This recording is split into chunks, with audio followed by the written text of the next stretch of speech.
Welcome to the Fundamental Rights Dialogue. Have your say about human rights in Europe. The Fundamental Rights Dialogue that we're going to have today gives you an opportunity to voice your fundamental rights concerns and discuss possible solutions with Michael O'Flaherty, the Director of the European Agency for Fundamental Rights. Et maintenant en français, donc bienvenue au dialogue de l'Agence des droits fondamentaux. C'est une occasion formidable pour nous tous, pour vous tous, d'exprimer vos opinions et de poser vos questions au directeur de l'Agence des droits fondamentaux européenne, Michael O'Flaherty. Michael, the floor is yours for the introduction. Thank you very much, Anastasia, and greetings to everybody. It's wonderful to have so many people gathered together. What is the Fundamental Rights Agency? We're the advisory body, independent advisory body established by the EU to support it, like the European Commission, the European Parliament, the European Council, but also the 27 member states, to support them to be compliant with fundamental rights, above all the Charter of Fundamental Rights in their activities. We're based in Vienna. We're a relatively small community of a little bit over 100 people. And a high part of what we do is the once every 2 years event, the Fundamental Rights Forum. It's a gathering of all the voices that need to come together to figure out a pathway through the toughest of the human and the fundamental rights challenges that we face in the EU. And today's dialogue is an integral part of preparing for the next forum, which will take place in October. This is one of just 4 conversations, all online, to tease through what are the big issues, what are the topics that must be engaged if we're to build a better European future. So I'm very much looking forward to the next hour and a half. I'm here, I'll talk a bit for sure, but I'm here primarily to listen. I'm here with my colleagues to listen to the participants in our event, the voices you bring also to the event through your work and your activities, so that we can make sure that the Fundamental Rights Forum will be the most relevant possible event of its kind. So thank you again. I'm very much looking forward to the discussions. And with that, I'll hand back to Anastasia.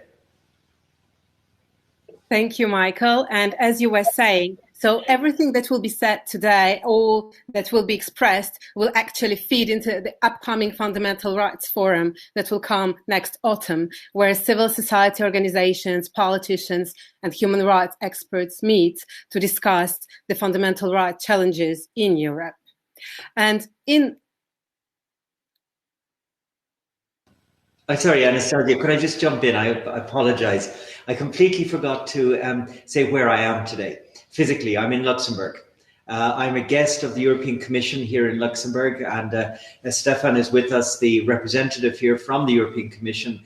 He'll speak to us in a moment, but he's very kindly hosting us for this event. I really want to express my appreciation to him, as well as to all of the people here in Luxembourg. Thank you. Thank you for this useful information. Indeed, it was important to mention. And so we are back in here. What are we going to talk about today? Well, it can be everything, starting from hate speech and discrimination, fair and equal access to education, jobs, or healthcare, or any other topic you want, maybe the impact of COVID-19 and the way it impacted our lives in Europe. But again, we are open to all the topics, and please join the discussion and express your views or ask your questions. Donc, de quoi allons-nous parler aujourd'hui? Eh bien, de tout ce qui vous semble important, aussi bien de discours haineux qu'on peut trouver sur Internet aujourd'hui, ou de discrimination, du racisme, ou de l'accès égalitaire au milieu de travail ou à l'éducation, ou aux conséquences que le Covid-19 a pu avoir sur la vie des gens en Europe et au sein de l'Union européenne. Tous ces sujets, mais aussi plein d'autres que vous aurez envie d'aborder, peuvent l'être par vous tous ce soir. Donc, n'hésitez pas. Et pour commencer, j'aimerais donner la parole justement au host de cette soirée, donc au chef de la représentation faisant fonction de la Commission européenne au Luxembourg, Stefan Koppelberg. So, Stefan, it's up to you now. The floor is yours.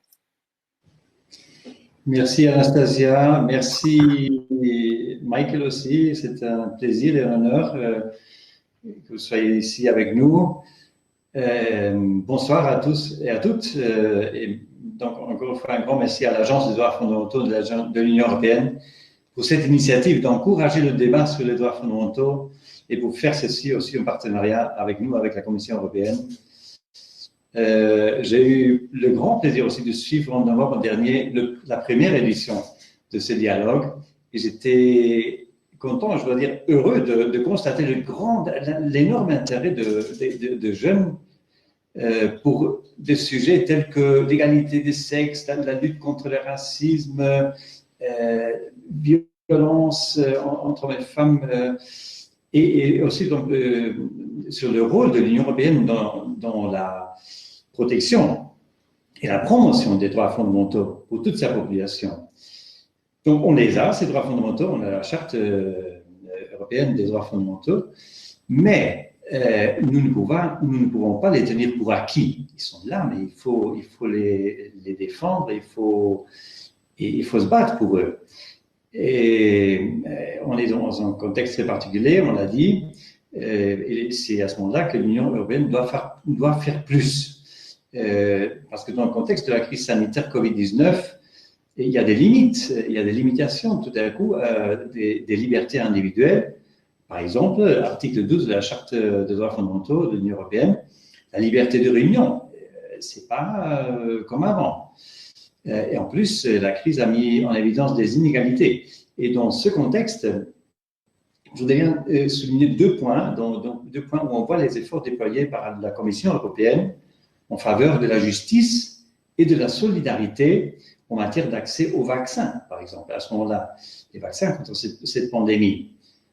Maintenant, tous les États membres, les 27 États membres, grands ou petits, peu importe, ont accès à un vaccin sûr. Sans une action au niveau de l'Union européenne, imaginez l'alternative. Moi, j'aurais bien vu donc quelques pays, quelques États qui auraient disposé de ces vaccins et pas les autres. Pas les petits, pas les plus pauvres. Ça aurait été un désastre pour l'Europe. Et là, je parle de l'article 35 de la Charte des droits fondamentaux de l'Union européenne, le droit d'accéder à la prévention en matière de santé et de bénéficier de soins médicaux. Donc, je crois que là, on a fait un grand pas en avant en agissant en communauté. Et d'ailleurs, nous ne pouvons pas oublier non plus la deuxième crise que nous connaissons en même temps, c'est la crise sociale et économique. Et ici, notre allié et notre espoir est le grand plan de relance européen qu'on appelle Next Generation EU. Ce sont 750 milliards d'euros et plus qui s'ajoutent au budget communautaire qui est plus de 1000 milliards communautaires pour les 7 ans à venir à partir de cette année. Et donc, ces 750 milliards d'euros de plus sont là justement pour soutenir les groupes vulnérables, pour aider à nos citoyens à conserver leur emploi et pour garantir aussi les droits sociaux et un avenir plus durable. Donc, je crois que ce débat d'aujourd'hui, de ce soir, est important parce qu'il constitue une vraie chance pour vous, pour la génération 7 et pour les millénaires, de vous exprimer sur les droits fondamentaux dans un moment aussi difficile et important, alors que les décisions sont prises maintenant et ces décisions auront un impact pendant de nombreuses années pour tout le monde. Dans ce sens-là, je vous souhaite une bonne et très fructueuse discussion. Merci. Michael, would you like to add something or to react? Okay, so before we start and everybody can join, let me set up a few rules, simple but important. The first thing is that if you want to go live and ask your question, please try to be in a quiet space. Have your headphones ready and next to you. What will happen is that you will be invited to a private chat, and our team will ask you some questions before you can go on live. Once you're live, also make sure the light doesn't come from behind, because if not, we cannot see your face. And the last thing, please, try not to speak too fast, like don't do what I do. That's a big problem because we have interpreters, and let's try and leave them the time for translation. So today's session is going to be broadcasted in French and in English, so we have both languages present. And so what I also wanted to mention is that we also gave an opportunity for those who were not able to join us live to send us their questions or their concerns by video prior to the event. And we'll start with some of those videos. The first one is from Polina, who is part of European Youth Forum. And well, let's hear to her concern or to her question. I hope you can hear me well. I'm here live. So my name is Paulina Jalaksheva, and I'm a board member of the European Youth Forum, the largest platform of youth organizations in Europe representing millions of young people. I'm very glad to see that the Fundamental Rights Agency is taking its commitment to youth rights forward with the second Fundamental Rights Dialogue. We hope FRA will continue to be an ally for young people. This discussion is very timely. It's almost been a year since the outbreak of COVID-19, and for young people like me, and I'm sure for many of us taking part in this online conversation, this pandemic represents a new wave of uncertainty following a decade of precariousness. For those of us who are still in education, including myself, COVID-19 poses a series of question marks we don't have an answer to yet. Will we finish our education on time? Will we find a job? Will we be able to afford rent? In other words, how long will we have to wait for our rights to be realized? We know that globally, 1 in 6 young people have stopped working since the onset of the pandemic, and that about half of young people report a delay in their studies. As if this wasn't enough, mental health has become a major concern, with increasingly higher numbers of young people becoming vulnerable to anxiety and depression. Let's take the situation of French students as an example. Lately, we have seen articles and news pieces about students in France lining up for food aid as the economy worsens, and how the distress experienced by many young people is quickly leading to a broader mental health crisis. Income insecurity, poor living conditions, disrupted studies, isolation, lack of social interaction are disproportionately affecting us at an age when not only we are trying to build our independence, but we are also going from belonging to our families to belonging to our peers. The uncertainty that the situation has created about our future is raising really big red flags that cannot be ignored. This crisis is so much bigger than its purely economic impact. And yet, rather than focusing on these issues, often the narrative about young people and the pandemic has been negative. Mainstream media often singled us out as careless virus spreaders, ignoring not only the fact that many of us have volunteered to help our communities, but our struggles, which in their essence are critical human rights concerns. The challenge we face now, as dramatic as they are not surprising. Even before this crisis, in many European countries, young people face barriers because of their age or because they haven't been enough work hours. Job precariousness was already a widespread issue with an impact on income and house security. So why are we even surprised that young people are struggling to navigate through this crisis? As much as emergency support measures are crucial, they are not enough if we don't implement structural reforms. If we don't move from addressing temporary needs to tackling the root causes of youth exclusion. And what about groups of already vulnerable youth, e.g. young migrants and refugees, young people with disabilities, or young people belonging to ethnic minorities? How are we supporting them? These are fundamental rights questions that need answers, and the answers must come now. Ultimately, Europe cannot afford to leave young people behind. It's not just a question of social justice or cohesion. It's also about showing us that we can trust institutions, that we are not alone in the fight for youth rights. Young people and youth organizations are here to help in this process. But it's not enough. Conversations like today's discussions are important to build bridges and ignite the debate, but they are not enough either. So the question is, how can institutions like FRA help increase the focus on young people? We know FRA does a lot of research on many different groups, but what more can you do not only to mainstream youth rights in your work, but also to increase the specific focus on young people and our access to rights? How can you support us in pushing policymakers to do better for Europe's youth? Thank you.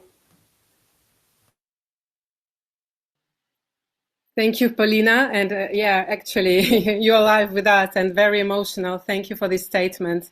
And Michael, would you like to respond, or would you like to hear from the next speaker first? No, I'll jump right in if that's okay. I want to thank you, Paulina. I agree with everything you've said. I agree with your analysis in every single element of it. I won't go through the issues again. I'm really glad at the end, though, that you flagged how it isn't equal. It isn't the same for everybody. And if you're a Roma young person, you're going to have a dreadful experience that's so much worse than that of maybe somebody from another group. Also, if you're a woman, you're for sure going to have a worse experience. And we know this. We've been following the COVID story nonstop since it started for us here in Europe a year ago. And we time and time again find validated what you've been telling us this afternoon. What I would add is I think that when we go long term, arguably the most impacted group in society is going to be young people. Very often today, we're not looking at young people. We're looking at other very vulnerable groups that absolutely need attention, like older people in nursing homes. But in the longer term, with the economic challenges facing us, with the levels of unemployment, and something like 40% young people unemployed in some countries, we're going to have a generational challenge and an enormous primary focus will have to be put on the situation of the rights and the needs of young people as we work our way out of the crisis. What will the Fundamental Rights Agency do? Well, it will continue to reflect this belief in how we do our work. We need to mainstream and ever better mainstream attention to young people in our work. It isn't a sector, it isn't a project, it's a dimension of everything. So when we gather our comparable data across the EU member states on any issue of fundamental rights, we need to be able to disaggregate the experience of young people and, where it's relevant, bring that to the policymakers. We need to speak up for you in the forums. We need to promote the effort to mainstream attention to young people across the whole range of EU policy files. We need and we want to give you also space to make your voice heard. One thing young people tell me repeatedly is that they've got opinions, but there's nowhere to express them.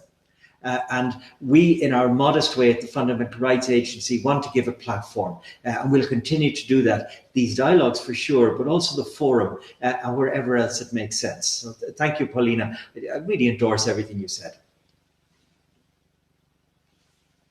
Thank you, Michael. And I imagine that's why you've chosen to focus on youth and on younger people in these dialogues, not to exclude anyone, but to kind of give them the floor, give them a possibility to be heard and to be part of the discussion, right? Absolutely, Anastasia. You know, I don't like it when people say involve young people because young people are the future. Young people are now.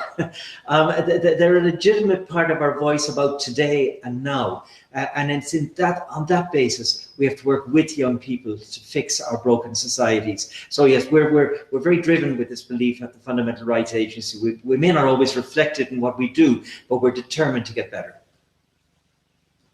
Thank you. And so we have another young person with us.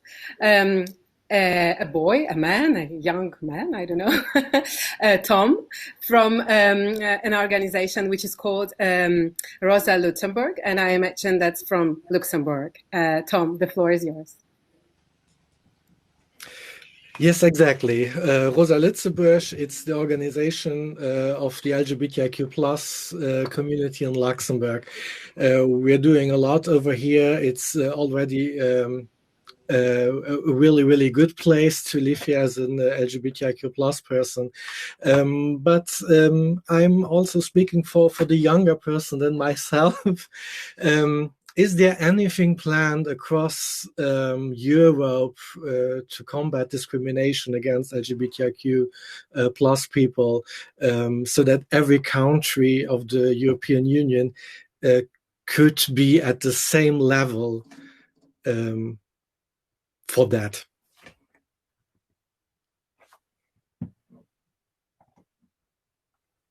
Should I just jump in, Anastasia? Of course, please go, Michael. All right, thanks, Tom. Thank you very much for that. As you know, the Fundamental Rights Agency is measuring the experience of what it's like to be LGBTI in the EU. We've done 2 surveys so far. The most recent one just last year, and we describe a situation that's very worrying and very troubling. Patterns of harassment and discrimination, which some people would find hard to believe because they're right across the EU member states, an unwillingness to report incidents even of violence because people don't have confidence that anything will get done. It's a problem in the workplace, in the school, on the streets, in the home. It's a real reminder to us that all of the real progress that's been made in at least many places with law reform, it hasn't been matched by social reform. The patterns of prejudice and discrimination are still deep in parts of our societies. So we have an enormous amount to do. I welcome very much the fact that the European Commission has prioritised LGBTI issues and is putting together very ambitious commitments through its action planning. We'll give all possible support to this major new initiative of the European Commission. The Fundamental Rights Agency will also, we pledge to continue to repeat our data gathering every few years in order to map the situation. I was going to say to map progress, but you know, as I said, we've done this survey twice now, and the second one, the new results, sometimes they didn't map progress, they mapped disimprovement. But we need that evidence so that the policymakers have what they need. And we need to have it in a manner where you can drill it down to country-specific situations. Right now, you can go through our LGBTI survey findings. You can find the specific situation for any given member state. And this is exactly what advocates need to make their claims and policymakers need to put in place the laws and the other initiatives. So we'll stay firmly committed in this area. But again, my message today would be no complacency. We're a long way from being out of the woods. I mean, we've got a situation where hardly anywhere in Europe would a same-sex couple be comfortable to walk down the street holding hands. Is that acceptable in 21st century Europe? I don't think so. And so a long way to go. And in particular with regard to trans and intersex people, we're really only at the beginning of a journey of creating a society where people can be honoured in all of their wonderful diversity. Thank you, Tom. Thank you so much. And just to complete, there is one statistic, one data that I saw in your surveys, Michael, that said that only 1 person in 10 from LGBTI would report the latest discrimination they have faced. It means that most people don't even go to the police or don't report it to any organization. What does it mean for you? How come that it's still the case now? Yeah, isn't that really shocking? 1 in 10. I mean, here in Luxembourg, actually, the rate of reporting is among the very best in Europe, but it's still tiny. It's something like 20%. It says many things. In some places, it says we don't have confidence to get justice. In other places, it says I'm going to have even more trouble if I make a complaint. In a lot of places, we don't know where to go with our complaint. And so there's a tremendous effort to be made to tackle homophobia in security services such as police, where there are problems, in building up awareness of equality bodies and the other places you go with your complaints, and things of this nature. But it's not just about encouraging people to report. We have to make sure that the institutions to which they're asked to report will do a thorough and decent job in responding. Right. Let's hope this will change, and let's hope numbers will grow. And so now we are moving to some photos, some videos we have received from people who really wanted to join the conversation but couldn't be live with us today. And so the first video we will watch is from Catherine. She is a singer and a songwriter, and she will explain her concerns just right now. My name is Catherine Deska, and I'm a singer-songwriter. I like to address the matter of artistic freedom and censorship in Europe.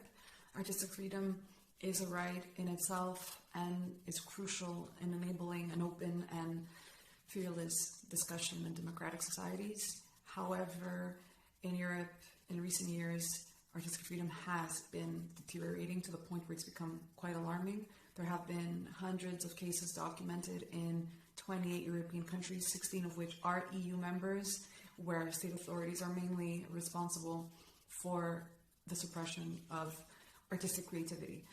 Acts of censorship have been affecting hundreds of artists, mainly in music, and we're seeing artists being imprisoned, detained, prosecuted, harassed, threatened, and banned from traveling. So my question to you is, what are your thoughts on this pressing matter for all artists?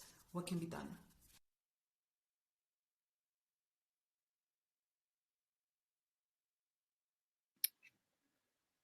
So, Michael, what do you have to say about freedom of speech? And as a journalist, I have to say that I'm also very concerned. What do you think about that? Yeah, look, I'm really glad that the issue of freedom of artistic speech has been flagged for us so early in this event. The arts and culture are absolutely vital for a thriving society. We've seen how robbed we've been over the last year with the closing down of so much artistic and cultural expression. Some of it may be exaggerated, frankly. When I look at the choices of what kind of activities can take place, what can go ahead, what has to stop, I sometimes wonder about the rationale and why so often cultural expression was the victim, if you will. So we have to take it very seriously indeed, and we at the Fundamental Rights Agency are concerned about pressure on cultural expression and artistic expression. We're not blind to it, and we've got to flag it. We've got to support civil society that's drawing attention to it, and recognise that it's sapping the lifeblood from our societies. So I'm glad it's been flagged, and we'll continue to draw attention to it in our annual reporting. We'll honour the arts as absolutely fundamental to thriving rights-based societies, including at the upcoming Fundamental Rights Forum.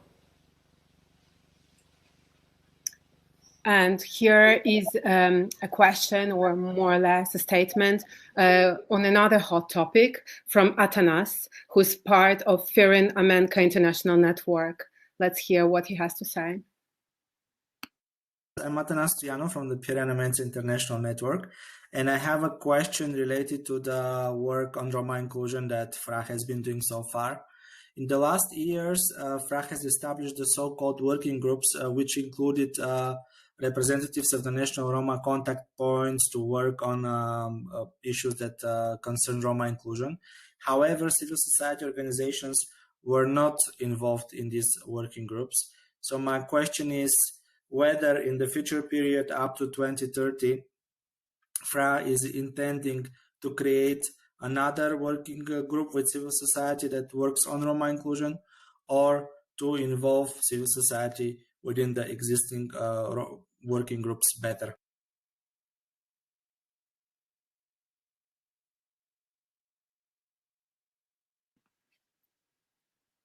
Michael?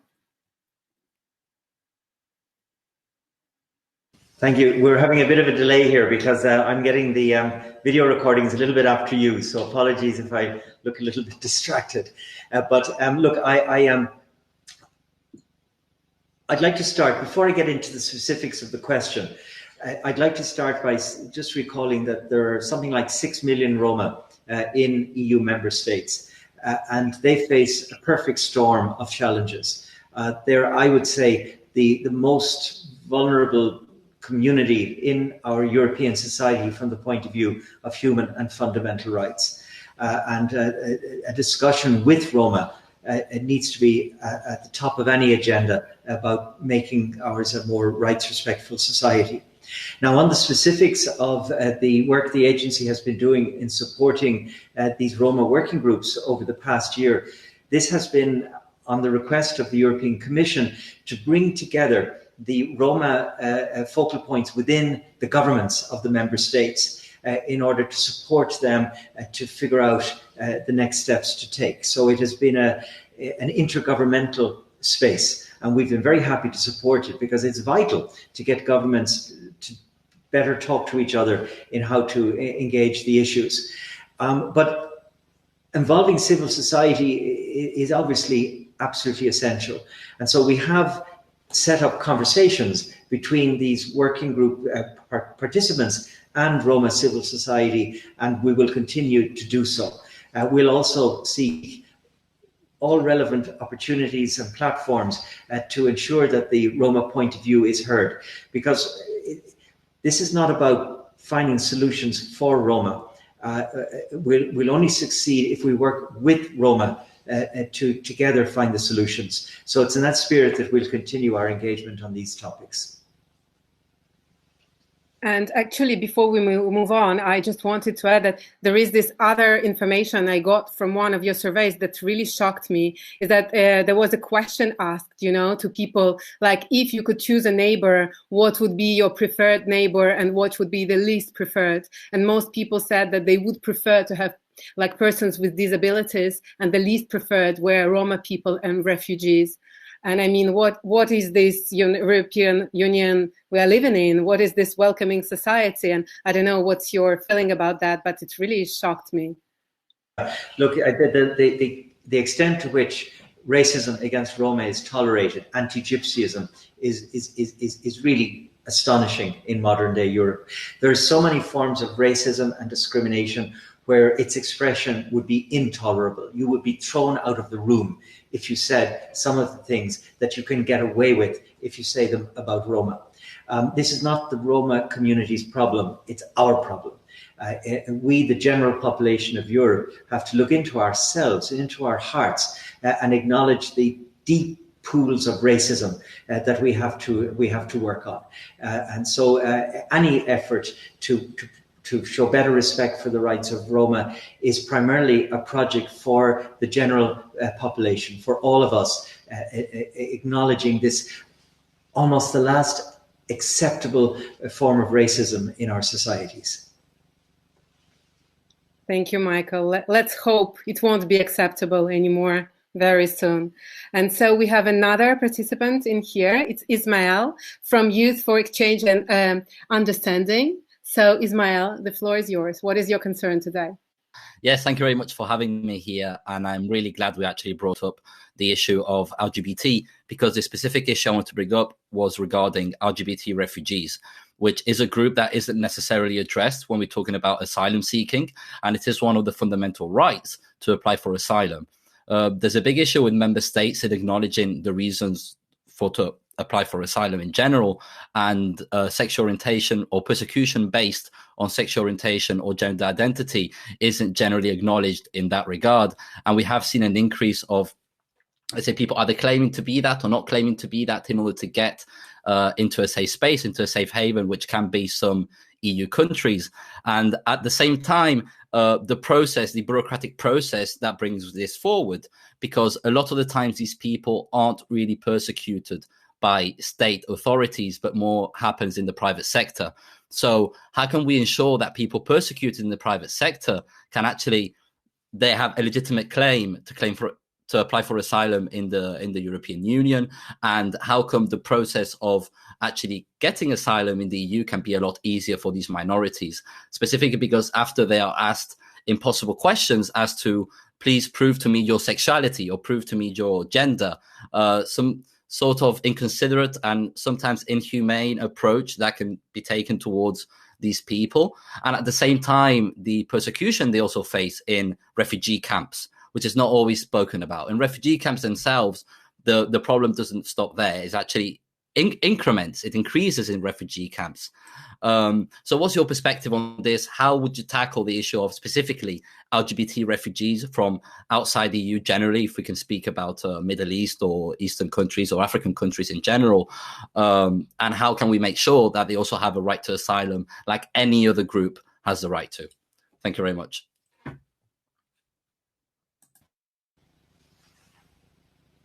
I'm waiting for your cue there, Anastasia. I don't want to jump in. Will I respond immediately? Okay.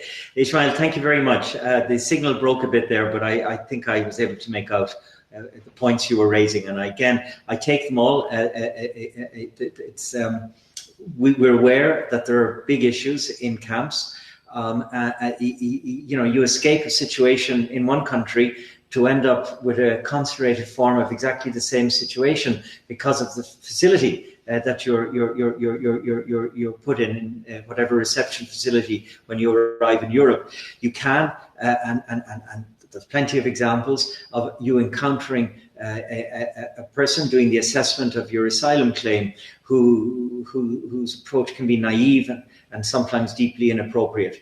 At the Fundamental Rights Agency, we're seeking to respond to these types of issues by building up awareness at the external borders, so that there's a much better appreciation by the member states themselves and also the EU agencies involved in all of these exercises of the experience of being LGBTI, how forms of persecution can manifest themselves, to make sure that they're all properly taken into account in the asylum process. We as an agency have no role within the asylum service as such.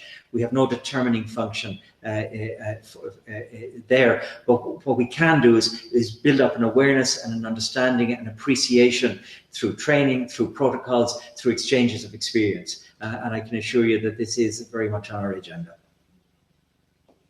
Thank you very much. Thank you, Ismail. And it's true that it's such an important issue, and I think it's almost never discussed. So at least already it's get highlighted tonight, and I think it's already an important point. And we have our next speaker, well, the one who will ask her question. Her name is Andrea. Andrea, well, the floor is yours if you're ready. You see me now? Oh, Andrea is a man. I'm sorry. This is what life means. I'm very sorry. I'm Italian, you know. Andrea is an Italian name in Italy. Good evening, everybody, and thank you for letting me speak here. My question is this one: when we speak of fundamental rights, an important key is education. But education, to my opinion, is something that has to come first of all from the community. As an African way of saying states, it takes a village to educate a child. So. My question is this one: how can we empower community and make them aware on their role on the education on fundamental rights? How can we promote them to embrace an approach of fundamental rights, to build an environment where fundamental rights are respected and are widespread? Because I think only in this way we can educate both young people, but also other people. The whole community can profit and grow by this, let's say, exchange and by this awareness on the importance of fundamental rights. Thank you. And Andrea, thanks for that great question. It's one of the sort of questions where I could talk all night. I have so many things I'd like to say in response. But let me start by sharing some pretty positive information with you. We did a survey of attitudes to human rights in the European Union just very recently. A few months ago, we published the results. And across our societies, the guys on the street, there's a remarkably high degree of belief in the value and importance of human rights. Not just my human rights, but valuing human rights of everybody in our society. As I said to you earlier, I'm in Luxembourg today, and in this country, something like 70% of people say that. So, even if people don't know a lot about rights and they're not maybe investing in education and training and awareness raising about rights, the basis to do good work is there, and we should treasure that and value it and not squander it. Now, when it comes to what should be going on in the community, I think we should ask ourselves, are we valuing human rights education as much as we should and could? Back when I was involved already in human rights 20, 30 years ago, human rights education was a top agenda item. It really got the attention of the people who could make the difference out there in society. And despite the fact that many organizations are continuing to do fantastic work on the topic, I don't think it's as center stage as it should. So we've got to put it back in the middle. We've got to give it the resources it needs. But then we have to recognize that building up a culture of rights in our society is more than just teaching people about treaties. You know, we're not going to change the world by teaching everybody about the European Convention on Human Rights or the EU Charter of Fundamental Rights. We have to unpack all that content. We've got to make it meaningful to people's day-to-day lives, and in that way, just get an appreciation of rights, their value for all of us, and in that way, you know, trigger what's needed in society. And the last thing I would say is that the best way to work on this is really local. National strategies are going to be kind of limited in their ability here. It's got to get down to the village and the street. And indeed, that's why we believe that a very important future front in the struggle for human rights is the city. And I think cities are, at least where they have an education function, are very well placed to put a spark back in the fire around these points. But Andrea, I agree with you, and I think the emphasis you give to education is critical.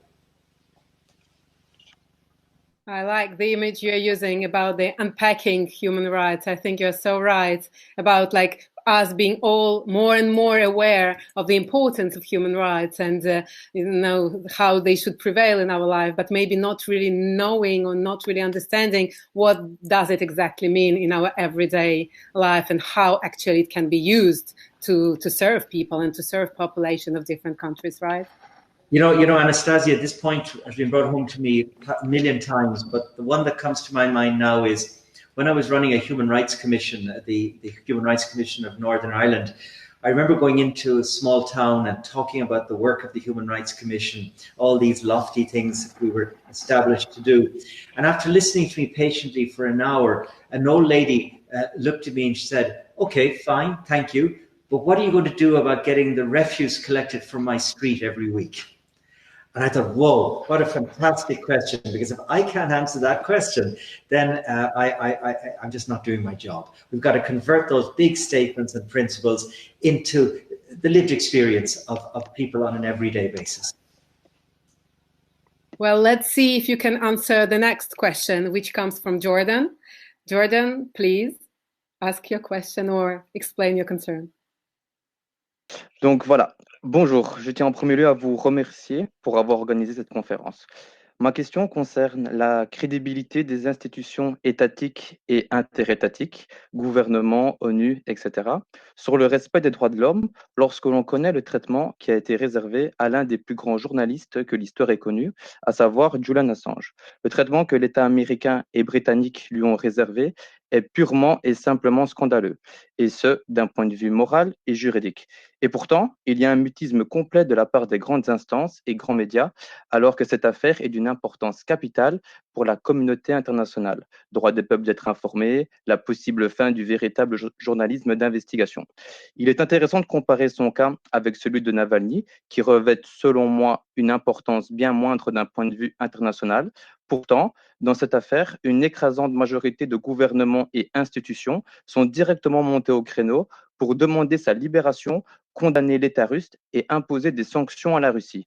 Comment peut-on justifier une telle différence de traitement? Comment peut-on faire réellement respecter les droits de l'homme quand certains pays sont exemptés de toute sanction? So, Michael, if you could please comment on like the difference in treatment of Julian Assange and the Russian politicians, for maybe those who don't know who Navalny is, who's one of the opposition politicians in Russia and who has been arrested when he got back to Russia from Germany. What are your thoughts about the two ways of treatment these two men, please? Yeah, I'm a bit limited in what I can say, Jordan, because the mandate of the Fundamental Rights Agency doesn't extend to these types of issue. We're an EU body, and so we really only have a competency to speak where the EU has given where the EU member states rather have given its institutions responsibilities. And and what's more, Anastasia, on the Russian case, we're also limited to comment on what's happening within the territory of the EU. So I'm afraid I'm going to be disappointing on both the points. What I would say, however, is that the issue of access to information is critical. And we still have a long way to go to put a guarantee, a meaningful, real guarantee of access to information at the heart of the lives of our societies. And I know that doesn't, Jordan, speak to the particular issue you mentioned of Julian Assange, but nevertheless, all of this is happening in the context of the struggles over who owns information and how we can know what we need to know to live in just and fair societies. Sorry, it's not a great answer. It's just because of the limits of what our agency does. Well, thank you, Jordan, at least for asking the question. And I think that's, these topics, we can't talk about everything, but we try. And well, now we are moving to our next participant. It's Sandrine. And I think she's an anti-racist activist, right? Hello, Sandrine.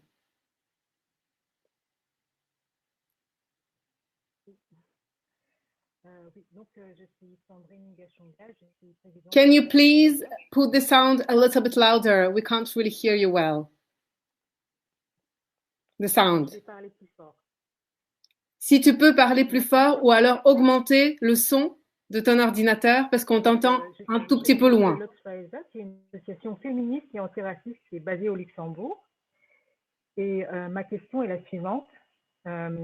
Alors que l'Observatoire luxembourgeois sur l'islamophobie révèle un sentiment d'islamophobie qui se diffuse en traversant les frontières, alors qu'en janvier cette année, 36 ONG à travers 13 pays ont saisi le Conseil des droits de l'homme de l'ONU contre la France, dénonçant des actions qui violent la dignité et les droits fondamentaux des personnes musulmanes, comme la dissolution ou la fermeture de plusieurs organisations de la société civile, de mosquées, des perquisitions violentes et aveugles au domicile de plusieurs citoyens, dont l'une effectuée en octobre dans une mosquée où des enfants apprenaient l'arabe, alors qu'une loi visant spécifiquement les musulmanes et les musulmans de France et augmentant la stigmatisation dont ces personnes sont victimes risque d'être votée dans les prochains mois, permettant à l'État français de continuer à violer les droits fondamentaux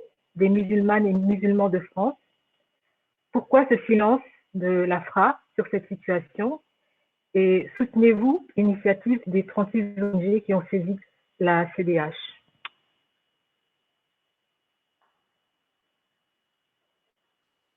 Michael, please, if you want to go. Thank you. Thank you, and thank you to Sandrine. Islamophobia is a serious problem in Europe. It's a matter of real concern to us. We keep a database on incidents of Islamophobic acts, which we update periodically, and it's chilling in the story it tells of patterns of discrimination, harassment, victimization. Intolerable acts that violate the criminal laws. We also see acts that violate criminal law that don't get prosecuted. It's too easy to get away with Islamophobic acts in too many places, and this is something we're working hard on to build up a better awareness and use of hate crime legislation, for example, so that when an act crosses that line, that it doesn't just get ignored. I would also say that any EU member state can't, in developing any law, has to make sure that it's compliant with the relevant human rights standards. And where it touches on an issue of EU responsibility, that of course it complies with the Charter of Fundamental Rights. And ultimately the European Court of Justice is the arbiter there of whether there is that compliance. Let me just say that we all have to work together to tackle not just racism in general, because Sandrine, you went well beyond that. You specifically focused on Islamophobia, and just as we fight to uphold the rights of any other group in our society, we have to do the same for Muslims within European society. Thank you, Michael. I think the next participant, in a way, will continue this kind of conversation. So it's Benjamin, and I just love the name of your football club, which is We Welcome Young Refugees. C'est ça, Benjamin. Yes, thank you very much, Anastasia. if you allow me, I would like to continue in French. That would be easier for me. Bien sûr. Donc, oui, vous avez presque raison, puisque j'ai en effet un club de football qui est le Krainem Football Club, en réalité, mais qui a lancé un programme d'accueil de réfugiés qui s'appelle en effet We Welcome Young Refugees. C'est un petit club amateur dans la banlieue bruxelloise, en Belgique, et nous avons lancé en septembre 2015, donc il y a un peu plus de 5 ans, un programme d'accueil de demandeurs d'asile et de réfugiés qui nous a permis d'accueillir pas moins de 2500 participants depuis le début. C'est basé sur un partenariat avec les autorités fédérales et différents centres d'accueil de demandeurs d'asile qui nous permettent d'avoir tous les soirs de la semaine des groupes qui viennent dans notre club participer à des entraînements de football où ils sont intégrés au sein de nos différentes équipes. Donc c'est un projet d'inclusion et ils suivent en parallèle tout un programme éducatif puisqu'on essaie d'agrandir un petit peu notre palette de services. Nous sommes persuadés que ce type de projet qui utilise le football en particulier, mais le sport en général, pour faciliter l'intégration de ces jeunes au sein de la communauté sont très importants et fonctionnent bien, puisqu'on a tendance à dire que le football, c'est une langue universelle qui permet à des gens qui ne parlent pas forcément la même langue de se comprendre et de partager un moment. Ça, on l'observe tous les jours, c'est très concret à notre club.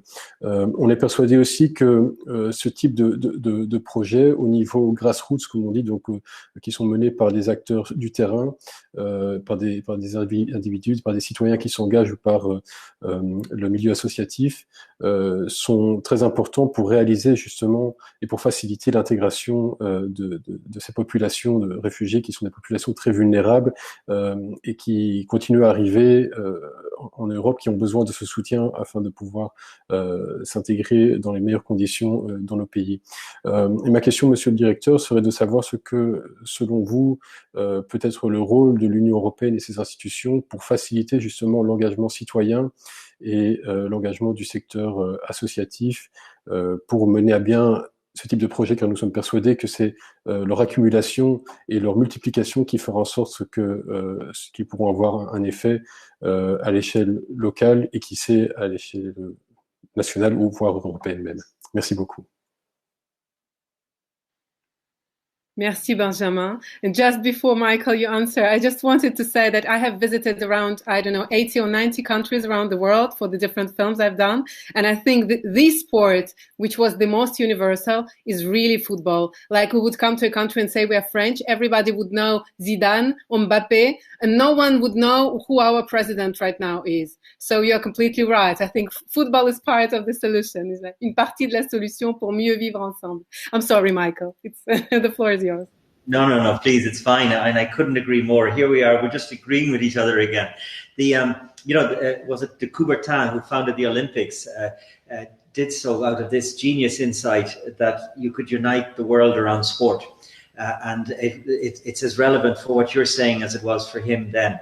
The Olympics is about bringing the countries together to unite around sport, but we need to, within our countries, also use sport as a means to engage with each other. And it's a two-way street.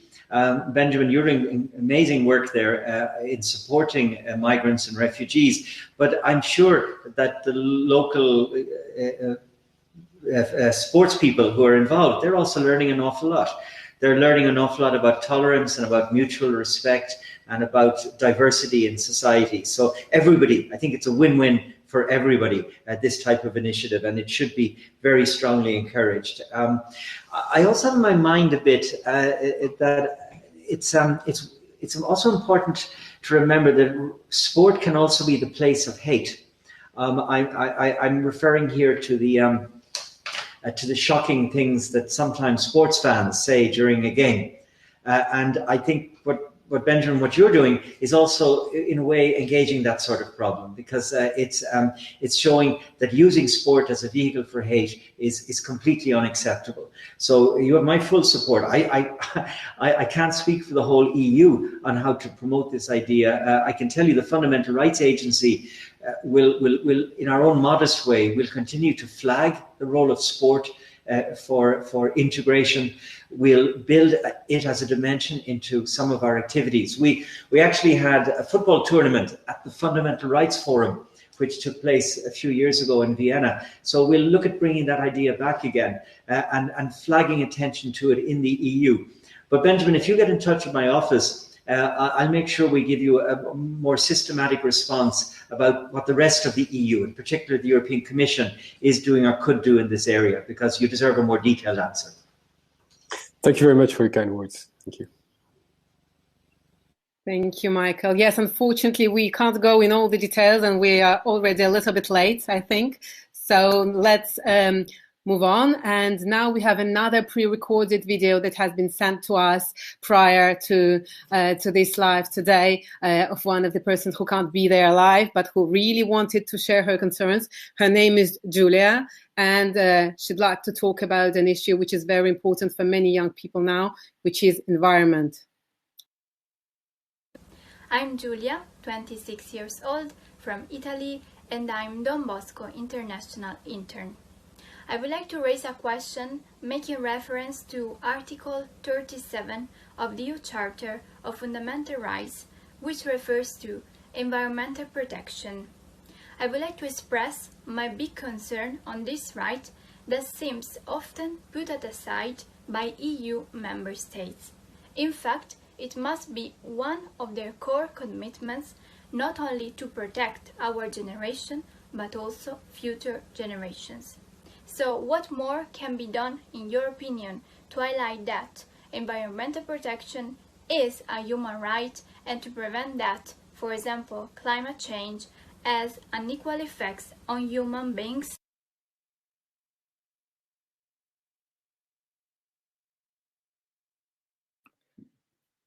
So, Michael, you know, this is one of the major concerns, I think, for the youth. They are bringing it up again and again, like what can be done for the environmental issues to be in the center, why it's still not in the center, whereas we're already facing, you know, this huge climate change crisis. So what are your thoughts about this? Sure. Let me start, though, by saying to Julia and to others that I'm not actually talking over their videos. We have a delay here. It seems to take nearly a minute before the video starts after everybody else. So just to explain and apologize there. Look, the topic is important. Yes, protection of the environment is a human right. It's a fundamental right. It's guaranteed by the EU Charter of Fundamental Rights. But, you know, you don't even need to have Article 27 of the Charter of Fundamental Rights.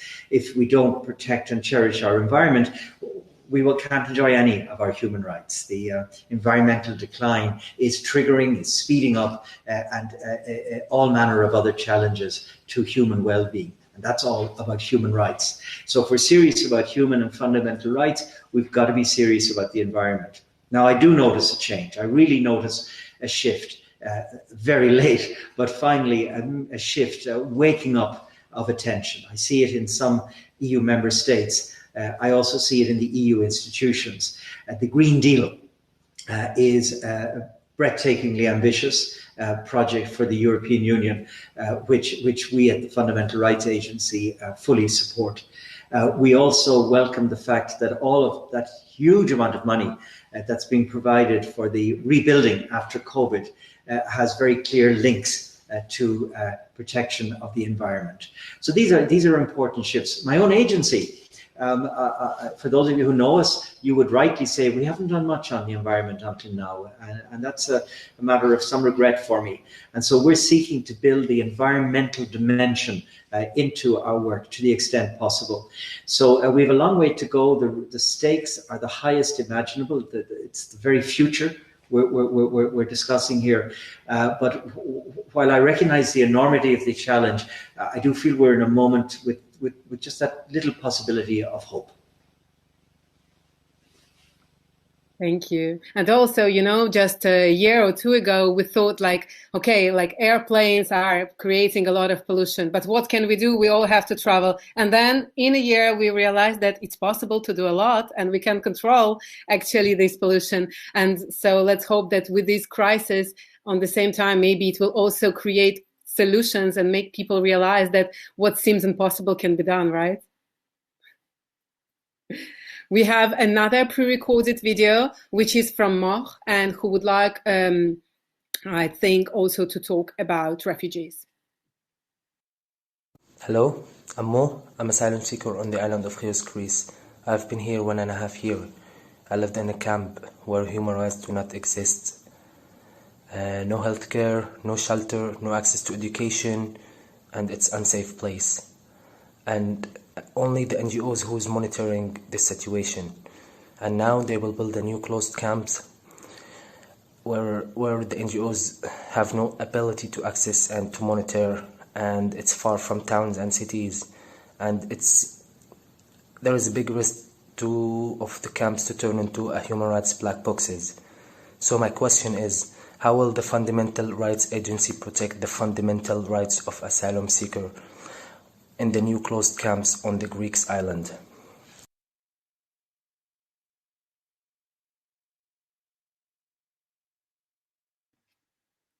So what can be done to protect asylum seekers? Again, we have already talked a little bit about it, but here we have like the person who's living it right now and who's going through this difficult situation. Sure. Well, thank you very much, Mo, for what you've said. There can be no human rights black boxes, to use the term that you used. That would be absolutely intolerable. There can be, should be, must be no black boxes for human rights anywhere in our European societies. Now, I've been to Chios, and I've been to the other islands. I've been to Chios just once. I've been to the other islands on a number of occasions. I've been in the facilities, so I know the reality. We in Chios, for instance, and by the way, we have no executive power, right? We can't tell anybody to do anything. We work with, we support, we advise the relevant authorities. And in that context, we have, for example, in Chios, worked hard to convince people about the use of barbed wire, its inappropriateness in all sorts of settings. On Chios also, we raised attention to doing better lighting in the camp, so that they become safer places, particularly at night, including for women. So we're well aware of the issues. The situation on the Greek islands is very troubling. I draw this to the attention of the authorities at every possible opportunity. We're working with them and with the EU agencies on the ground. We're also working to support relocation of people off the islands. There's been a huge effort to bring unaccompanied children out in recent months, last year, which we obviously welcome. We'll continue to stay focused on this, but always in that advisory and capacity, without being the people in the position to take the executive decisions on this or that action. But I want to thank Mo for flagging tonight. This conversation wouldn't be a genuine conversation about the state of rights in Europe if the situation of migrants in reception facilities wasn't on the table. Thank you, Michael. And also, I think there are just a few countries where like many refugees arrive, like Greece or Italy, and these countries sometimes feel a little bit by themselves, a little bit alone in the way they have to deal with this problematic. And you're completely right. It's our power, not there. Anastasia, let me just add, and thank you for that. We had large numbers of people coming to Europe back in 2015, and much fewer numbers today. Arguably, we never had a crisis, a migration crisis. We had a crisis of the response. And certainly today, that's the case. We certainly don't have a numbers crisis.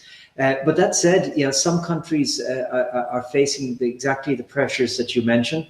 And we haven't seen that big, generous support from other member states for Greece and for Spain and other countries that are right out there at the external frontiers. That's why I very much welcome the continued discussion. You don't hear so much, it's not a lot in the news at the moment, but there's a lot of debate on new legislation, a so-called new pact on migration and asylum being developed by the European Union. And we, for our part, are working very hard to support guarantees of human and fundamental rights at the heart of these new legislative packages, which would include hopefully would include arrangements for a more generous sharing of the responsibility by states other than those where people are arriving. Thank you. Thank you for this information. We have our next participant. It's Moritz, if I pronounce it right. Moritz, please ask your question. Thank you for the opportunity to speak during this conference. My name is Maurits. I'm 17 years old. As representative of Young Pitt in the Netherlands, I will constitute chronically ill young people. Young Pitt strives to empower teenagers and young adults with chronic conditions in order to fully participate in an inclusive society, just like their healthy peers. During this statement, I would like to express the issues youngsters face in education. Children and teenagers who are chronically ill should always get equal access to education appropriate to their educational capabilities. Young Pitt often observes that pupils and students with a chronic condition are pushed towards a lower education level. In fact, secondary schools tend to advise children and their parents that a lower level will be a relief for their health. An illness should never result in a lower education. Instead, students and their schools should be given the tools in order to entirely participate in school. To achieve this, a structural change in the system is desperately needed. We call upon possibilities to attend classes online while we are sick at home or in hospital, taking exams at different moments, and listen to all these teenagers who have an illness. During the corona pandemic, it became clear that online education is indeed possible. Chronically ill young teenagers and adults wanted the possibility to attend online for years. Many members of Young Pitt were able to participate in more classes in comparison to their participation before the corona pandemic.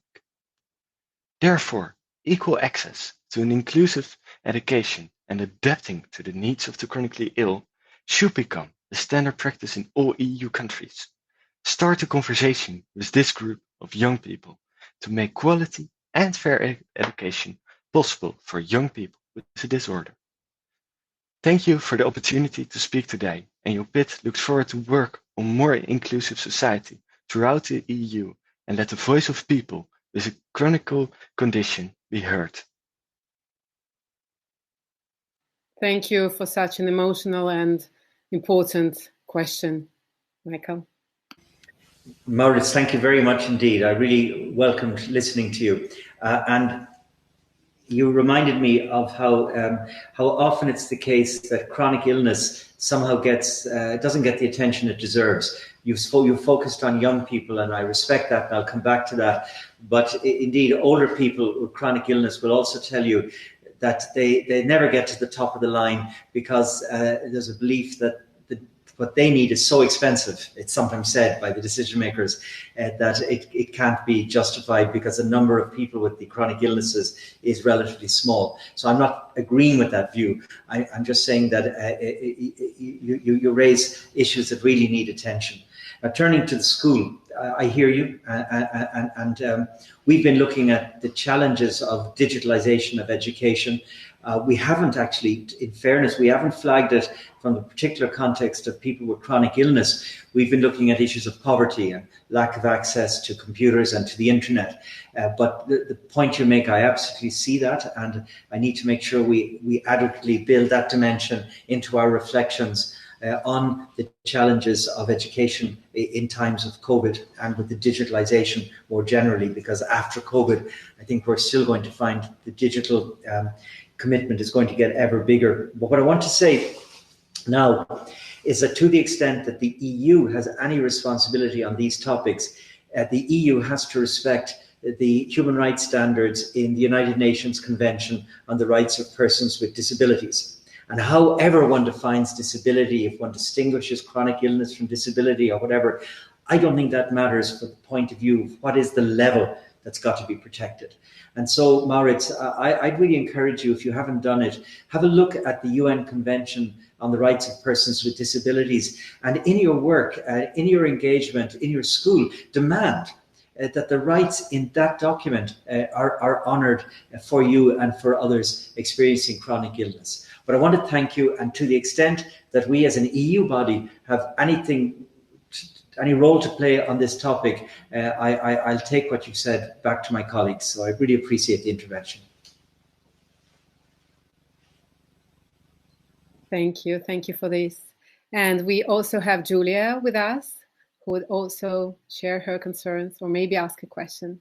Julia, please, the floor is yours. Hi. Thousands of Polish girls and women have been on the streets of Poland for almost 4 months now to protest the near-total abortion ban. And we face police brutality on the streets, we are detained, and we are oppressed by the state by being falsely charged. And now we face court cases because we dared to stand up for our fundamental rights.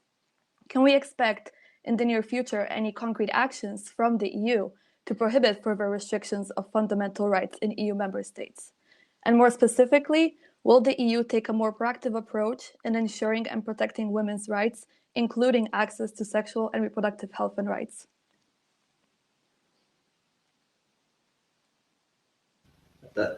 Thank you. I guess I should come right in there. Thank you for the question. The issue of women's rights is absolutely foundational. I'll come back to that in a second, but let me start by saying that on the specific issue of reproductive rights, the EU simply doesn't have competency.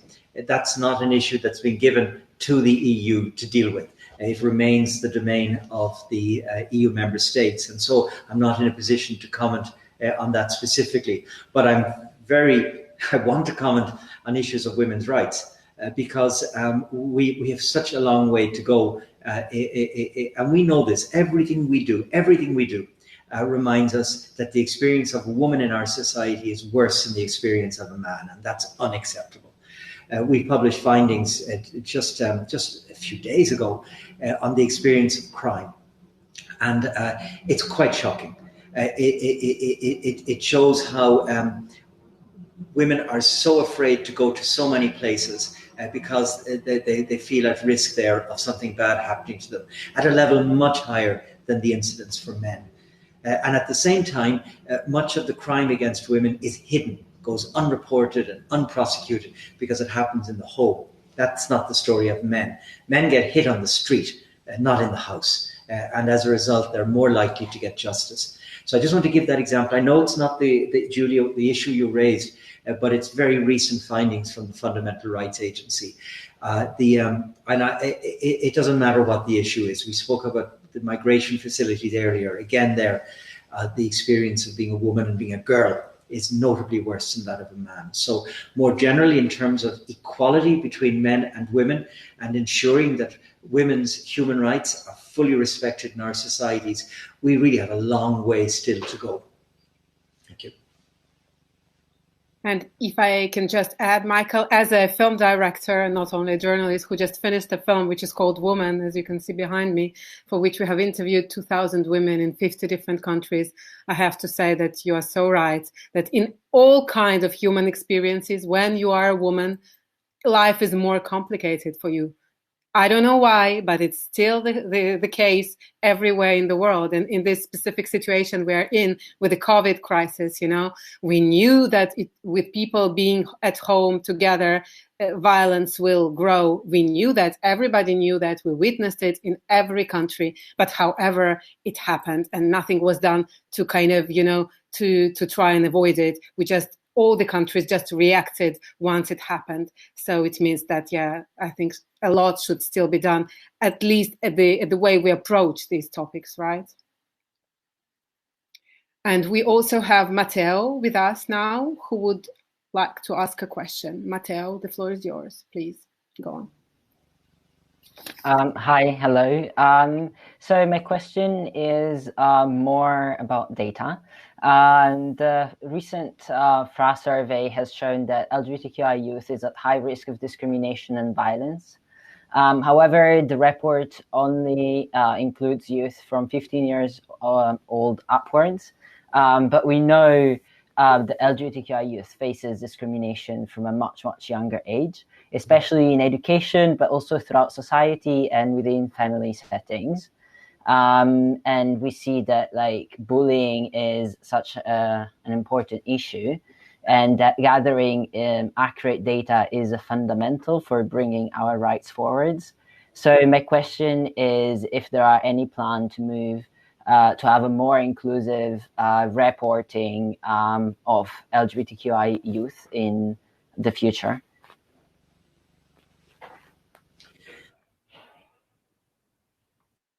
Michael, you're on mute. Yeah. Thank you, Matteo. Let me just start by saying that I agree with you. If you can't measure it, you can't fix it. So we're in complete agreement on the need for reliable data. Secondly, we are also aware that your negative experience doesn't begin like magic when you're 15. Of course not. It has a backstory. So complete agreement there. On our surveys, what I would say is that we do the repeated surveys. The LGBTI one, the intersex was added. The first one was LGBT. It's important to have comparability. And so we try more or less to have the same frame for surveys that are repeated. It can change if there's a compelling reason to be made, but that's just to explain why in these first two instances you didn't have an extension. Then the other thing to say is that surveying children raises massive ethical issues and engages all manner of dimensions that aren't present when it comes to older people. But look, let me bring your comment back to the team. I'm not a survey specialist myself. I understand your concern, and I'll make sure that's reflected into the discussions in our house. So thank you. Thank you, Matteo. And we have our next participant who is joining. It's Hugo. If I understand well, Hugo, please, you can take the floor if you're ready. And sorry if we are running a little bit quickly, but it's like we want to give the floor to everyone. And that's why we are kind of, accelerating the rhythm a little bit. I can't see Hugo, but I can see Tracy. Oui, mon micro vient de s'allumer. Bonjour Tracy, allons-y. Posez Bonjour. votre question ou dites-nous ce que vous avez envie de partager aujourd'hui.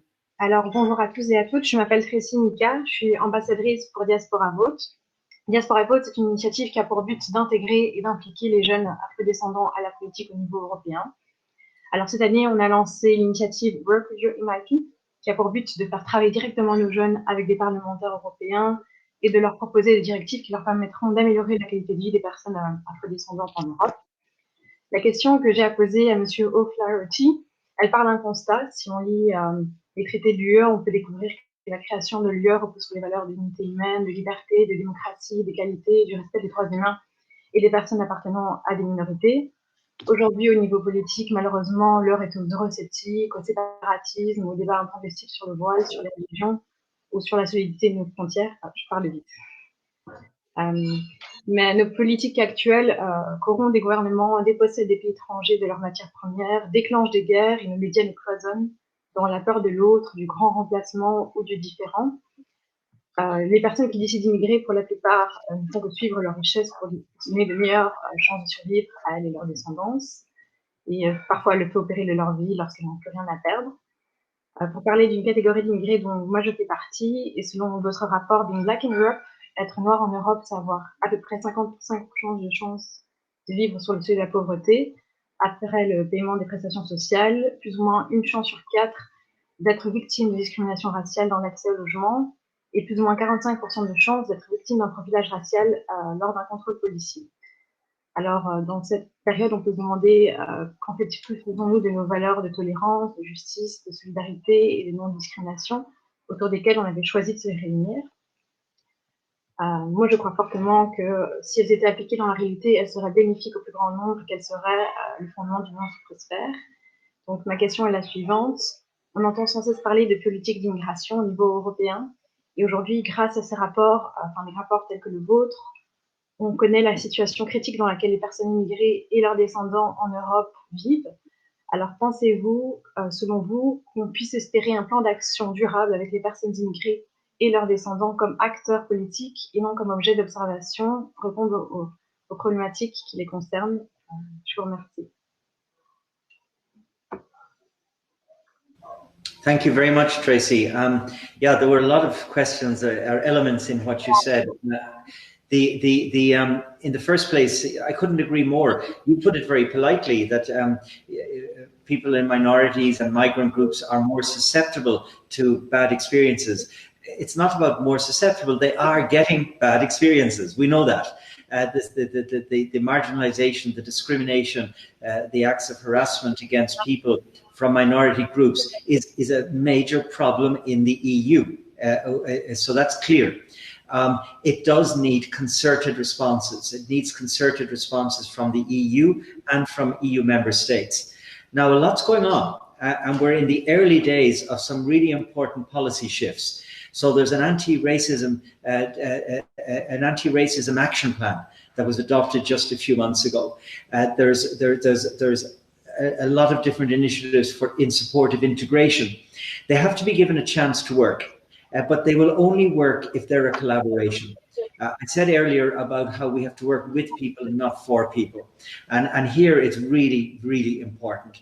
And Tracy, I don't know where you're based, but if your organisation isn't involved in a discussion with officials about how to make your city or your place work better, then something's not working, because it's got to be a partnership. This idea of giving you things or throwing solutions at you has been proven not to be successful. It's got to be a respectful partnership, because that's foundational to what a human rights-based approach looks like. Alors, pour parler un peu plus Work with your MIP, on essaie justement d'interpeller des parlementaires européens, de travailler directement avec eux, donc de faire travailler nos jeunes directement avec eux, de leur proposer des directives qui puissent améliorer la situation de vie des personnes qui sont afrodescendantes ici en Europe. Donc, on essaye de faire ça un maximum, mais c'est sûr qu'étant un organisme non étatique et non institutionnel, c'est beaucoup plus difficile d'entamer ce travail. Mais on essaye. Merci Tracy, merci d'expliquer ce que vous faites, et c'est un travail extrêmement important. Donc on est ravis de vous avoir avec nous ce soir. Et voilà, on est obligé d'accélérer parce que le temps passe beaucoup trop vite. Maintenant, j'aimerais donner la parole à Gillian, qui a aussi un sujet important qu'elle aimerait soulever. Gillian, please, the floor is yours. Oui, bonjour, merci de m'accueillir ici aujourd'hui. J'aimerais vous parler de la problématique que je ressens personnellement ces derniers temps sur la rupture de confiance qu'il existe entre l'État, les forces de police et les citoyens, et qui grandit de plus en plus dans le contexte actuel où nous n'avons pas accès à toutes nos libertés à l'heure actuelle. Je me rends compte que au fur et à mesure du temps, il y a de moins en moins de transparence vis-à-vis de l'État quant aux prolongations des périodes de confinement, par exemple, ou aux nouvelles règles de confinement. Et il y a également beaucoup de tensions avec les forces de police, notamment ces derniers temps. De nombreuses vidéos montrant des actes de violence policière ont circulé sur les réseaux sociaux et ont été vues par de nombreux jeunes qui sont particulièrement touchés grâce à ces plateformes, évidemment, qui a créé un sentiment d'insécurité et de non-confiance entre les deux institutions, si je puis le formuler comme ça. C'est un problème parce que la police est censée représenter une entité de protection et non pas de punition. Et à l'heure actuelle, beaucoup de jeunes n'oseraient pas se retourner vers la police pour demander de l'aide. Je parle en sachant que je suis extrêmement privilégiée et que ce problème touche avant tout des personnes concernées dans des minorités, par exemple les personnes d'origine étrangère et des sans-papiers, par exemple. Je pense qu'il y a aussi une responsabilité de la part des jeunes parce que j'ai appris par des sources personnelles que certaines de ces vidéos virales sont manipulées pour être présentées d'une certaine manière qui ne met pas la police sous un bon jour et qui en fait n'est pas la réalité. Et donc ces jeunes n'ont pas le réflexe non plus de consulter les plateformes officielles de la police, ce qui crée un déséquilibre puisque ces vidéos virales sont beaucoup plus consultées que les faits réels et approuvés entre guillemets. Et donc ma question c'est comment rétablir cette relation de confiance qui est essentielle et quel est le rôle de l'État dans tout ça en tant que protecteur et garant des droits fondamentaux. Merci beaucoup. Michael, I think it will be the last question, but such an important one. So if you want to. Sure. Thanks, Gillian. Gillian, in your statement there, you raised two issues which are closely related but need to be handled separately. I guess we won't have time this evening. One is misinformation online, how we manage that, how we build up media literacy so we're not taken in by distortions and lies online. And then secondly, there's the very important issue of trust in the police. On that second issue, I'd start by saying that the story is not the same everywhere. The relationship of the police to society varies enormously from country to country, depending on traditions and the whole history. But that said, we have to keep investing in having police forces that we can trust. We know for that a number of steps are critical. One is diversity. Our police forces need to look like our societies. They need to have the same rich mix of people that we have on our streets. And secondly, we have to work with police forces to root out the prejudices and the intolerances that may be within us, within individuals. We work closely with police forces. Many police forces get this and are seriously committed to doing a better job. And so we're working closely with them across all manner of issues, LGBTI, so that we don't have homophobia in the police forces, on racism, on the value of new ways of policing. Not every country is familiar with so-called community policing. And obviously it can bring great benefits. So thank you, Gillian, for raising the issue. It's a complex one, and undoubtedly it needs to get important attention right now. Thank you so much for the explanation. Thank you so much for your question. And unfortunately, while we're running out of time, it's always the case when you want to have an interesting and important conversation, you take too long. So we were not able maybe to give the floor to everyone who really deserved it, but we are here and I think you can continue to answer your questions. And Michael, I hope these dialogues will continue and there will be others. So now we are moving to final remarks and I'm very happy to welcome the head of European Commission representation in Belgium, Charlotte Guggenheim. Bonjour Charlotte, bonsoir plutôt. Bonsoir et désolée pour ce petit hiccup technique.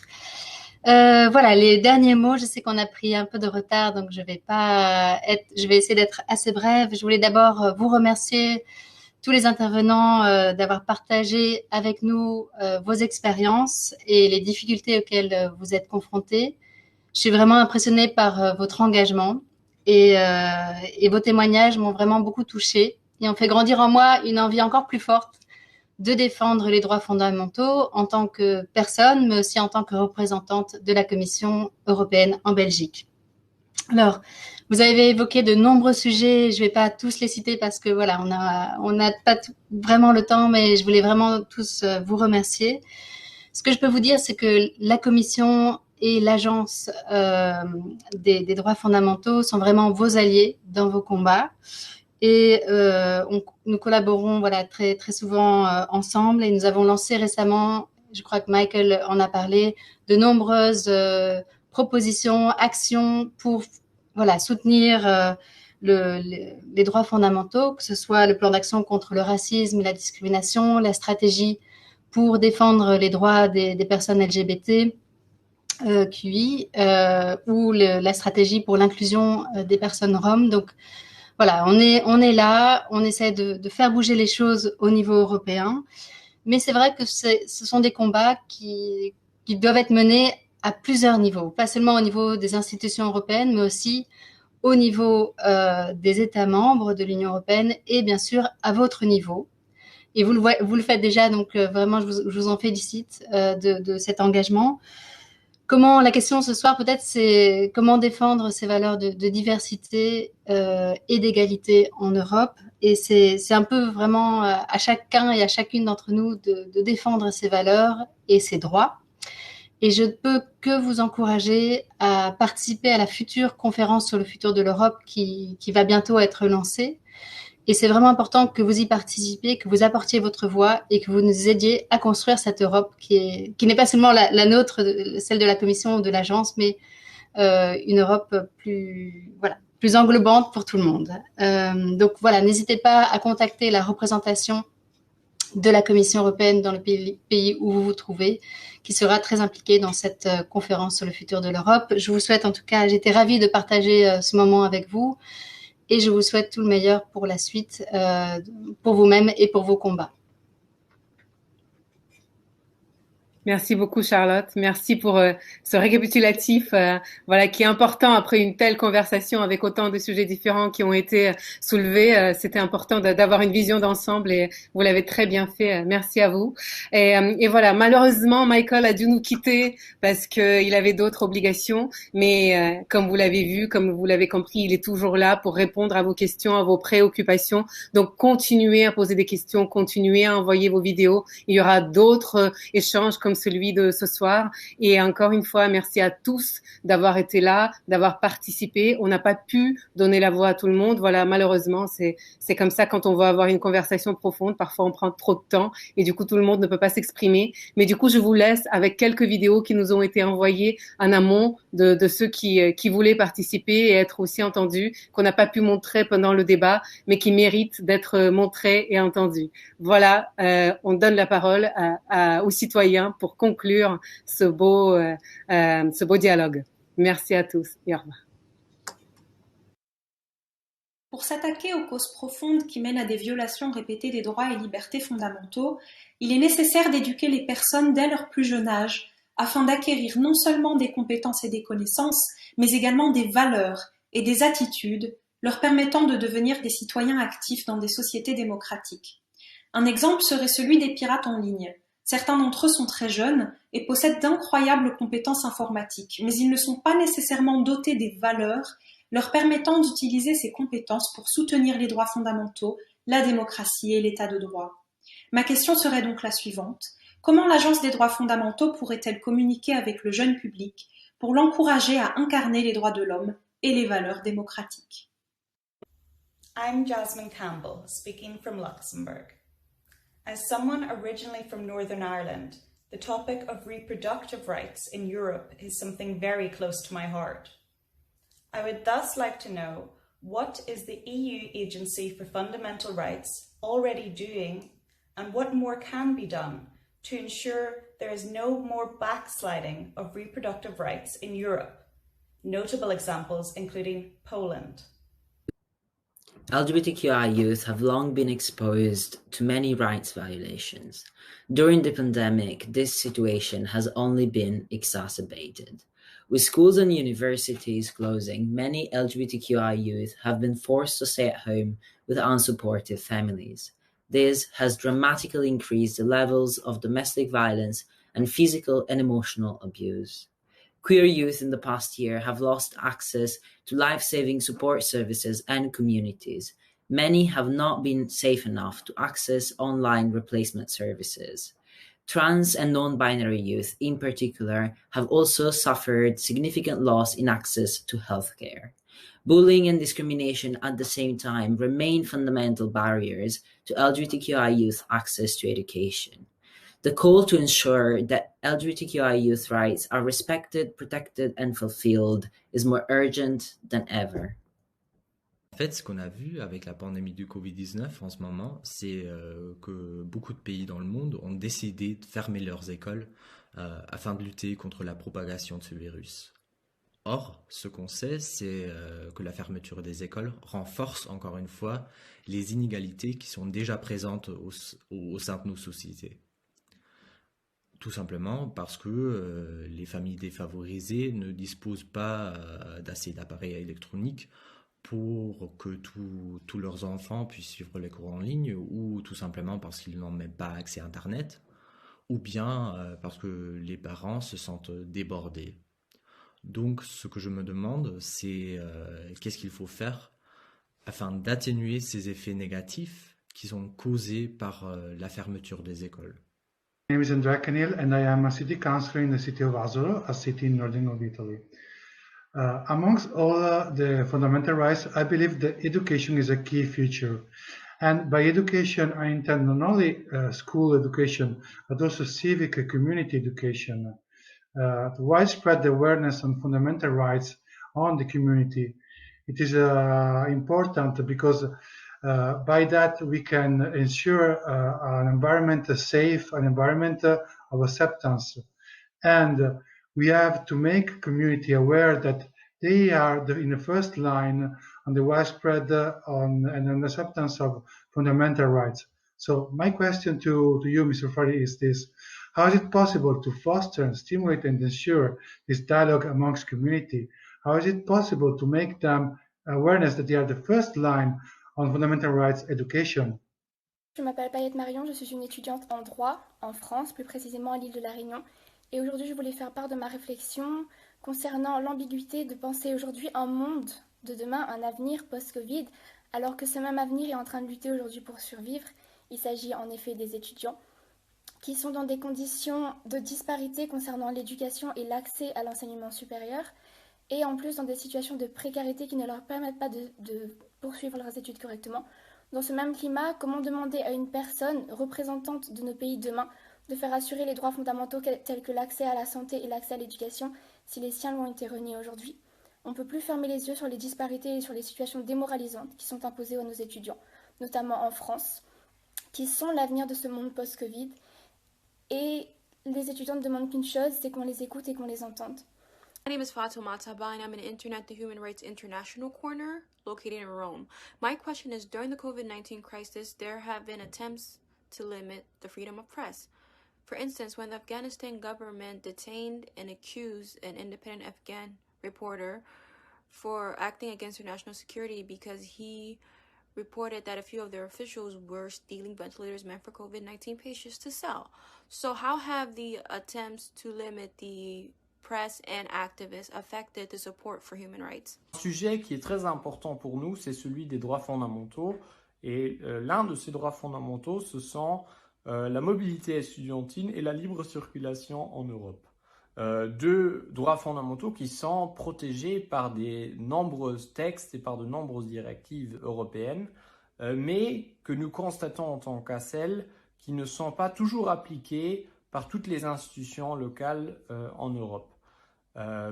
Aussi, un très grand problème pour nous, c'est celui de la pandémie du Covid qui a fait que de nombreuses frontières ont été fermées, ce qui a aussi enfreint massivement la liberté de circuler en Europe. Et aujourd'hui, notre question est la suivante.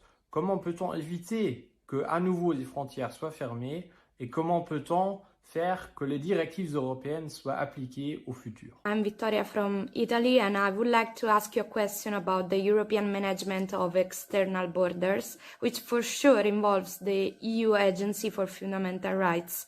Let me premise that I'm very acknowledged about the current regulation introduced by the von der Leyen Commission, and I think the moves are functional to an upgrade in immigration control, but unfortunately this is not enough. Those moves represent the tip of the iceberg of a very complex issue. My question is the following. Is there any volunteer from the EU agency in institutionalizing the first reception mechanisms at the external borders? Could there be a table of negotiation to take charge of an emergency burdening the shoulders of NGOs and active citizenship? Is there a chance to implement a functional project with a constant and regulated European humanitarian action? Je m'appelle Javier et je suis un musicien espagnol. Je suis préoccupé par la manière dont la culture est traitée depuis le début de la pandémie. L'art est essentiel et pas seulement un loisir, c'est un outil pour éduquer et faire grandir. Et c'est devenu évident pendant le lockdown parce que c'est un moyen de survie quand nous étions chez nous. La musique, le film, les séries.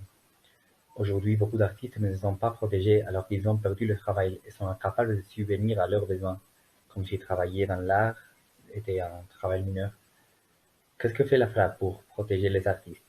Quelles sont les recommandations au pays pour protéger le monde de l'art, ainsi que la santé publique? My name is Mia Bradic. I'm a high school senior and Women Against Violence Europe Youth Ambassador from Croatia. A topic that deeply concerns me is the lack of high quality and comprehensive sexual education in my country. It doesn't follow international guidelines and excludes many important topics like gender equality, gender stereotypes, and the educational needs of LGBTQ+ students. A lack of motivation from people in power is worrying, especially considering that 80% of students want good sexual education in schools, and it plays an irreplaceable role in preventing violence against women and girls. My name is Yana Garzon. I'm a student in the Masters of Sustainable Development at the University of Milan, and at the moment I'm also doing my internship at Human Rights International Corner, an Italian NGO. My question would be the following. Given that during the COVID-19 pandemic, it has been shown the importance of having access to technology, in dealing with the right to access to internet, which approach should be taken? 1. Treat it as a human right with the consequence it could have, or establish a more general approach where each human right involved, being education, health, access to justice, among others, can be met with its technology requirements. Corona took a lot away from us. Everything that kept me going, everything that gave me hope, motivation. It just left me feeling empty inside. I didn't have any goals, I wasn't working towards anything, and this was the problem. Thinking about this, the solution was really simple. I just simply had to find new goals, a new reason to get up in the morning, new things to achieve, to manage to change the world, one of my biggest goals in life. And by doing this, I'd be able to restore the energy that I lost during the corona pandemic from doing nothing. So I started new projects and established new goals. I tried to continue certain activities despite corona, and I was also able to do Mérite Jeunesse. I am really grateful of this because we did this despite the corona situation. So we just adapted everywhere, and this gave me new motivation, hope. As people who work for human rights, as human rights activists, and as people who are engaged in human rights protection, I think I speak for everyone when I say that we all aim towards global human rights defense and international human rights protection for all human beings on this planet. However, there has been a lot of criticism and skepticism towards that in terms of capitalism, as many people believe that in a capitalist society with its specific structures, one cannot talk about global human rights protection. So my question is, what do you believe on that? Do you think that it's realistic to say that we can achieve global human rights protection in a capitalist society? My name is Carla and I'm from Italy. My question regards the Black Lives Matter movement. In fact, thanks to the protest of last year, a clear message was carried out, and that is that white people cannot just be silent anymore. There is the need of being active anti-racist in order to change the world. Therefore, my question is, how does this message will impact the future generations, and can we expect any change in the near future? Many European citizens still encounter inequalities today. Inequalities experienced by women applying for high managerial positions. Inequalities experienced by people from minorities, people with migration background, people with different sexual orientations, and people from lower socioeconomic classes. Systematic discrimination and racism are still not acknowledged by everyone, and they are still not addressed enough by our leading politicians. In my opinion, education is the key element to work against those inequalities, but also to start systematic change in people's heads and subsequently in societal institutions. Article 14 of the US Charter of Fundamental Rights ensures this right to education. We need to put the finger where it hurts, and we need to teach children what systematic disadvantages mean. We shouldn't stop by educating the adults of tomorrow, but also the adults of today who are raising them. Bonjour, je m'appelle Inès Shakir, j'ai 17 ans et je suis entre autres une lauréate de Mérite Jeunesse Luxembourg. Cette dernière année a été très différente et a amené des difficultés pour certains jeunes à continuer leurs activités parascolaires et par conséquent aussi leur programme au sein de Mérite Jeunesse. Cette pandémie a remis en question un droit fondamental de l'enfance, celui d'avoir des loisirs et de vivre sa jeunesse. Néanmoins, certains d'entre nous ont su se réinventer, à l'aide d'organisations de la jeunesse qui ont tout de même maintenu leurs activités sous forme digitale. Pour ma part, pendant la crise sanitaire, je suis restée très active, en participant à des débats digitaux, en promouvant mes projets, en participant à des formations et en menant des élections pour divers projets. Ainsi, un grand nombre d'entre nous ont malgré ça pu poursuivre leurs activités et leur engagement a été reconnu par Mérite Jeunesse. L'Europe a, par rapport au reste du monde, un atout unique qui sont les services publics des médias et de radio-télévision, des acteurs incontournables qui peuvent jouer un rôle fondamental pour bâtir la cohésion sociale dans nos pays respectifs et combattre les discours de haine. Comment la FRA compte exploiter ces potentiels uniques que nous avons en Europe pour faire passer ces messages, surtout combattre la désinformation et les discours de haine, et comment éviter que ces médias tombent, comme c'est le cas malheureusement dans certains pays de l'Union européenne, dans les mains de gouvernements ou d'intérêts économiques qui en bloquent et empêchent leur indépendance. Je suis le président de l'association Solidarité internationale LGBTQI à Paris et nous venons de déposer un projet à la Commission européenne avec 8 autres associations européennes pour améliorer l'accès des demandeurs d'asile LGBT lorsqu'ils arrivent en Europe. Et nous souhaiterions que vous accordiez une attention particulière à ces populations vulnérables. Mais je voulais surtout vous interroger sur le travail de l'Agence des droits fondamentaux par rapport aux droits humains dans les pays voisins de l'Union européenne. Je souhaiterais que vous nous apportiez une aide pour contacter Facebook et YouTube pour qu'ils mettent fin à la diffusion d'appels au meurtre contre les personnes homosexuelles dans les pays voisins. Merci bien. Les constitutions démocratiques de certains États européens, des États-nations, avec le droit, je pense que c'est fondamental, de chacun parler sa langue de berceau, c'est-à-dire celle que notre mère, nos parents, en général, nous parlent. C'est-à-dire la tentation jacobine de nous obliger à parler une langue dite nationale, parce que c'est la langue de la majorité. Comment se concilie-t-elle avec les minorités dans certains pays européens qui ne peuvent pas parler au niveau de l'État, par exemple, sa propre langue?